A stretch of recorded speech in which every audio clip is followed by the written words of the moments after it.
Good morning mga kapakner, panibagong araw at syempre panibagong vlog tayo. Yan nga at makangalis tayo ng isda dito sa bukid. Outfit check, geng Paano ba geng, ganyan? hindi ganyan.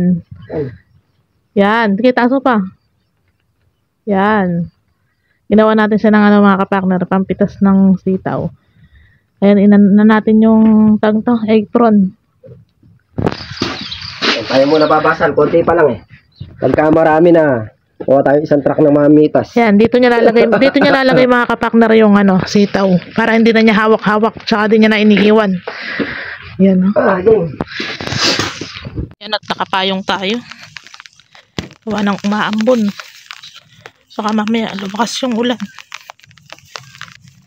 Ito daw siya magsisimula sa dulo.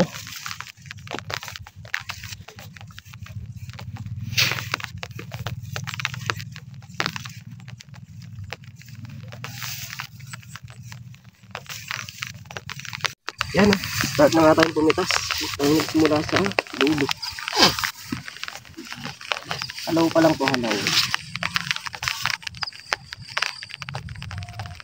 Yan. Oh my God.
Partner at bali iniwan na nga natin siya doon. Umipitas na siya ng sitaw.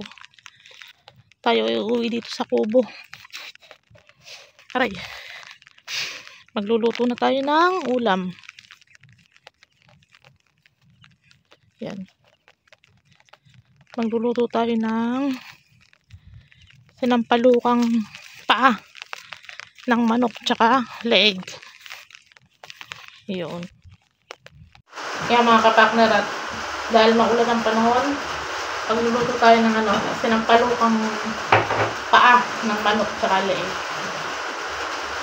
Naulanan tayo, kumuha tayo ng ng kusbong ng sampalok dito sa gilid. Kaya mga kapakner, at nakapaghiwa na nga tayo ng bawang, sibuyas, luya, saka sili. Gigisa na natin yung ating leg ng manok, tsaka yung paa ng manok. Yan.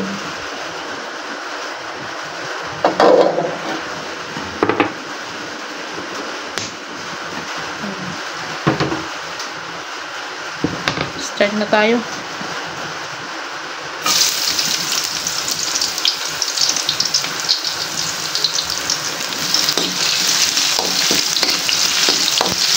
Luya, bawang, sibuyas. Yan.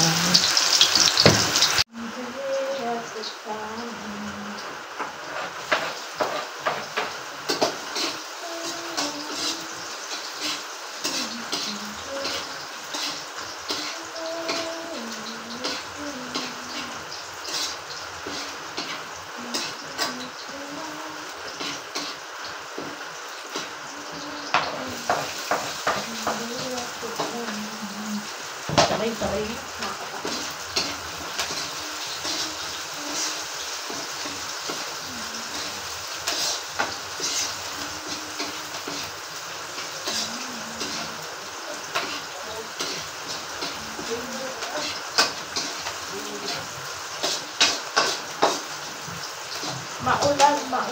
Maulan ang panahon.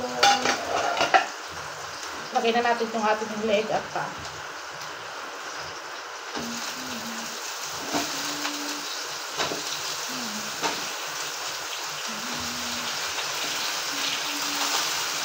Ating gigisa na mabuti. Bawang, sibuyas. Sangkot siya lang natin mabuti. Tapos mamaya nalagyan natin ng asin. Paminta. Nalagyan natin ng patis. Sangkot siya lang natin. Takpan. Bala mo ikaw ang chef ah.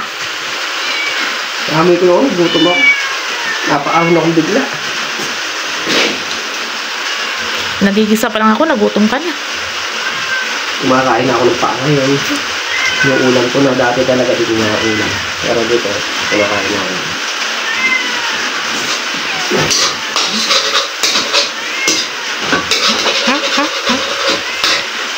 Mamitas ka na.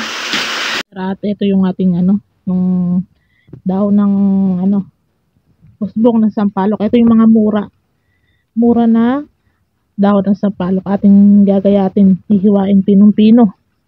Para ito ang ating lalagay doon. Kasi ito pa yung mga bulaklak. Yan. Kasama yan mga kapakner. Yan, at gayatin na natin. Yan mga kapakner, hintayin nga natin na lumambot yung ating Adidas. Tsaka natin titimplahan ng pang asin. Tsaka ng mga asin. Talagyan natin na lumambot. Sarap kasi yung malambot yung paa ng manok. Konti pa. Yan mga kapakner, at nalagay na nga natin yung ating dahon ng sampalok. Tapos nadagdagan na rin natin ng sabaw. Yan. Lagyan na lang natin ng pampalasa. Tapos okay na. Ito na ang ating. No kayo galing? Kiss.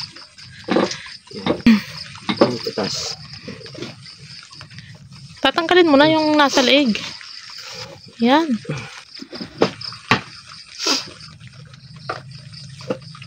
Mga 400 lang siguro. 100. Nandiyan kay parang Carla. Yung dalawang Tsaka yun na, meron na 100. Unang halaw. Yan mga kapakner, unang halaw. hinalaw. Unang halaw sa 1 kilo na sitaw. Tapos ito pa yung isa kanina. Nung unang napitas ni kapakner. Natinor na niya kanina. Yan mga kapakner, at after 100 years at luto na to yung ating sinampalukang paa, ulo, tsaka leeg ng manok. Asin kilig.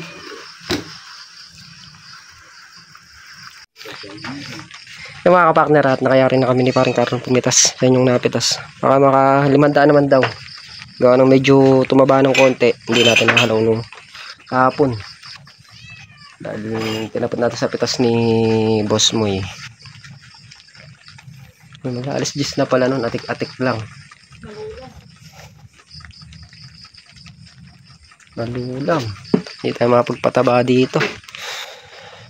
Kahapon kala ko ganyan uli yung araw ng tanghali.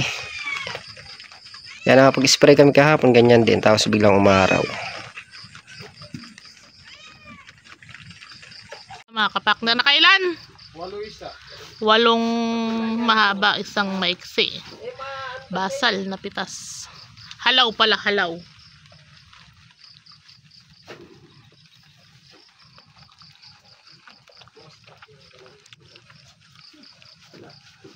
Ilang beses ko na narinig yan. Kung pinagsama-sama natin sa bitasan yung mga doon. Kung sakali nakatrack tayo. Ayun pa! Truck na, sasakyan yan. Traktora. Oo, kasi maputik. Papasok traktora.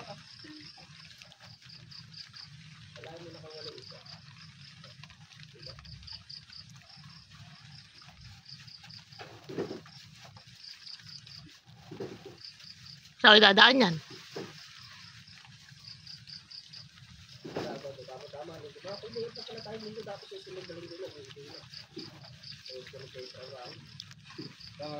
Partner, at nakatapos ng piliin yung yung sitaw, tapos nadala na rin, naka 8 good tsaka 1 maiksi.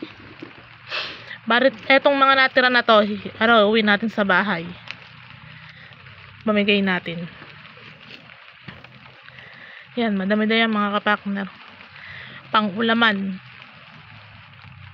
Ayun na mga kapakner, ito na ngayon nahimay natin. Ayun o, madami din pamigay natin dun sa atin pag uwi. Ayan o, igisa na lang nila, toyo na lang ang kulang, saka bawang, sibuyas, saka chicharon no. May gagawin nga tayo sa doon ng grass cutter tayo. Kaya dito Sa grass cutter? Sa grass cutter. Busin lang natin yung gas. Pero grass cutter rin talaga yung na yung gawin mo. Yan mga kapakner, nakakuha pa siyang upo dun sa dulo. Malambot-lambot pa, pwede pa. Pwede pang pang-ulam.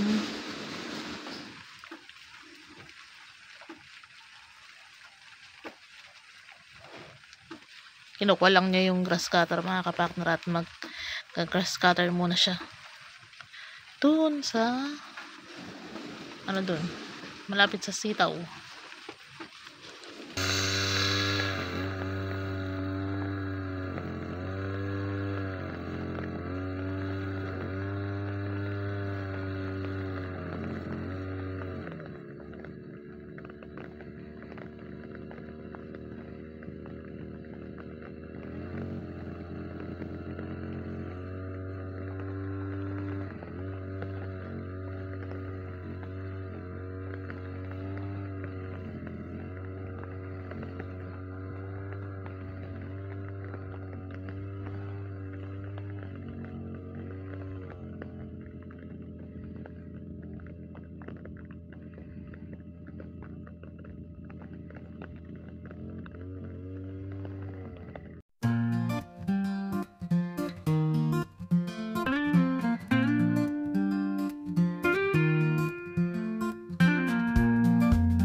Naubos na nga yung gas natin. Bali, sumadsad lang doon sa doon sumadsad natin yung sa may gilid na sitaw. Ang gas natin inubos. Bukas na siguro mapag-grass cutter niya. Ambon ng ambon dito, may bagyo daw. Sabi ni Mang Carlo. Walang humpa yung dito mga ka-partner. Hindi tayo makapag-trabaho ng maayos. Turuan tayo. Kalsik. Isa pa, wala tayong dito. Wala tayong gagawin kundi yung magtanggal sana ng upo. Yun nga sana yung graggers cutter namin, puputulin muna sa baba bago kalisin ng gulok ng panabas, gawa ng mga palupit yung tamsik, yung mga graggers cutter yung upo kaya mga damo doon yung graggers cutter tsaka ng tapos kasi para isang trabaho na lang.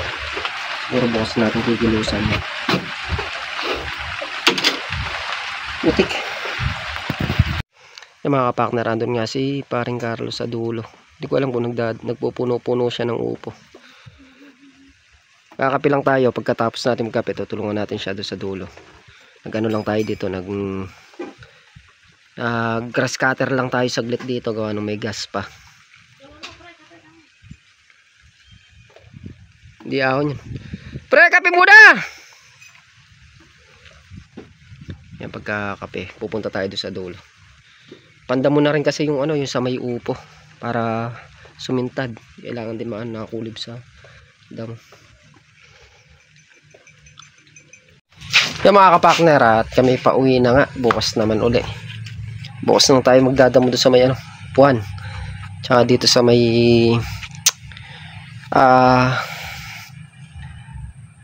dito sa upuan din dito sa kabila. Damo hindi kasi upuan na maliit doon. Bukas na lang natin titirahin. Gawa ng patik-atik. Tayo makapokus ng ayos sa trabaho bukas. Pukusan natin yan. Kahit umulan pa siya ng umulan bukas. Pupukusan natin yan. Umitas lang kaming sitaw kanina. Tapos nga nag-grass cutter tayo doon sa may sitaw. So, bukas natin itutuloy. At yung mga kapartner, yan nga po yung kaganapan ngayong araw. Unang halaw sa ating sitaw. Muli po, thank you po sa suporta at tiwala. Ingat po lahat and God bless. Bye-bye.